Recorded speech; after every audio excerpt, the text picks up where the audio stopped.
USA Warrior Stories is a not-for-profit organization designed to record, archive, and share videos of veteran stories, to help veterans make a connection with one another and to help us all better understand their sacrifices for our freedoms.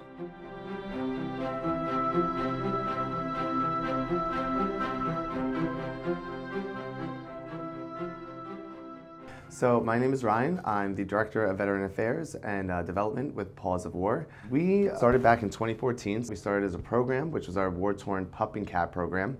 Active military members that were deployed would actually reach out to us and tell them that they fell in love with this stray cat or dog. From there, we would then go send our people over, rescue the animal, bring them to the closest veterinarian to get them a clean bill of health to fly them back here. From that program, it then transformed into this beautiful nonprofit organization that we offer so many different services and programs to veterans and also first responders and Gold Star family members as well. And our slogan is helping both ends of the leash.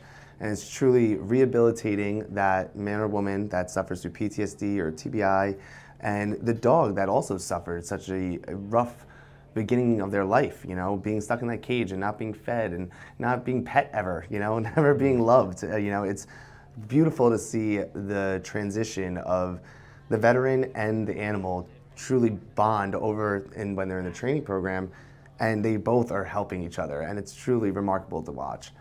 But they come back every week because they feel safe here and they feel like it's a sense of home, and that's what I love. And I love being able to be a part of that and being able to witness it because it is beautiful to see. I was in Vietnam in 1969, and I'm very happy to have come here. This is the best thing in the world for me. My dog and myself. You know, become very melancholy. I wasn't doing anything, and I do for her, and it does for me. And your goal is to train Merlot as a service dog? Absolutely, yeah. And if you don't mind me asking, do you have any issues with PTSD or any issues Yes. lingering? Yes, I'm 100% disabled. I was an infantry platoon sergeant, so I think that if you know anything about the Army, and back in those days, it was Enough said. enough. Yeah. You see enough, and you do enough, and you're 20 years old, and that's the only way you can get through it. My name is Kevin Kelly. I'm a retired New York City fireman from Tower Ladder 138 in Corona, Queens. On 9/11, we responded when the towers got hit. I was down there for probably about 2-3 months afterwards, on the pile, digging and whatever they needed us to do. After some years, not realizing why I was acting the way I was, I went to the fire department counseling unit, and I was diagnosed with anxiety, PTSD, and depression. A friend of mine told me about this organization. I got in a class very quickly, and I've been working with Donna probably for about a year, almost a year and a half now. At this point in your training, your dog should be looking at you and checking in. So I've been a dog trainer for over 40 years. When I was first called, I saw a need, and now I'm paying it forward. For all the veterans that were out there, our freedom was not free, and they need this.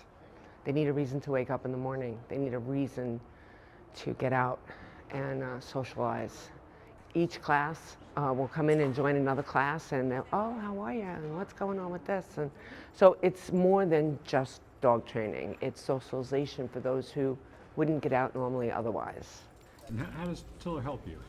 He reads me, and he just knows how I'm feeling. If I'm in a bad mood, or if I get, like the other day, I tripped, I fell, I got hurt, and he came running over to me, and he sat by me, he started licking me, making sure I was okay.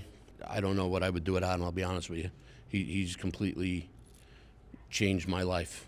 My name's Lucia Capilupo. I am retired from the New York City Fire Department. I am a survivor of 9/11. We were down there months and months and months, going down into the pit and bringing body pieces up and so forth. The New York City Fire Department sent me to their counseling unit. They, in return, diagnosed me with severe PTSD from 9/11. Somebody mentioned getting a puppy. I found Finley. They recommended I go to PAWS of War, that they could help me there. the facility, PAWS of War, is just amazing to be able to do this for us. I don't think I would be able to do half the things that I do now. I can leave the house, I could go shopping, I can go into crowds with him now that we're learning to do all of that. And I have a more productive life with a working dog. I'm John Morrissey.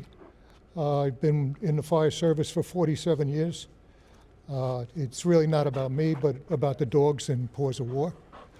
PAWS of War, if anybody wants to support an organization, this is one of the ones on Long Island that they should definitely support, because the services that they supply, the support that they supply is through the roof. My trainer, Donna, she's become almost like family. Plus the people that I train with, it's unbelievable. We've become such good friends. And this one right here, she's like my third hip. And she is a wonderful support, and I'm support for her.